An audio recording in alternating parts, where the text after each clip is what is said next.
May bisita sa tambalanan sa lalawigan sa Sugbo si Governor Pamela Baricuatro nga mo'y iyang usa sa mga prioridad. Sayranta ang detalye sa report ni Alan Domingo. Ginuaw ni Governor Pam Baricuatro ang District Hospital nga nahimutang sa lungsod sa Minglanilla gahapon adlaw. Personal niya nasaksihan ang kahimtang sa tambalanan diin nangabuak ang mga tiles, kuwang sa kagamitan og labaw na ang kakuwang sa bakuna. Lakip sa kikinahanglan sa tambalanan ang labor room, delivery room ug operating room. Nakita usab dinhi nga way dental chair ang dental room sa tambalanan. Dugangan usab ang mga medical personnel aron masigurong matagad ang mga pasyente. Gitinguha sa bag-ong gobernador nga mapalambo ang mga district hospitals aron matuman kini mimando si Baricuatro nga ipagawas ang 80 milyones pesos nga bahin-bahinon sa 16 ka mga tambalanan sa probinsya sa Sugbo.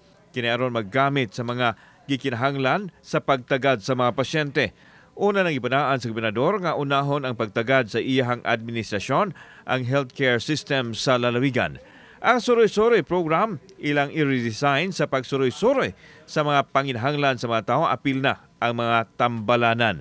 Gikinakdang bisitahon niya ang tanang mga hospital sa probinsya. Ang katuloy na mga existing GOs karon, they will just absorb them as orderlies, kunya mag-outsource na lang dito mga cleaners. Kauban si Rod Prado. Ako si Alan Domingo. Balitang Bisdak.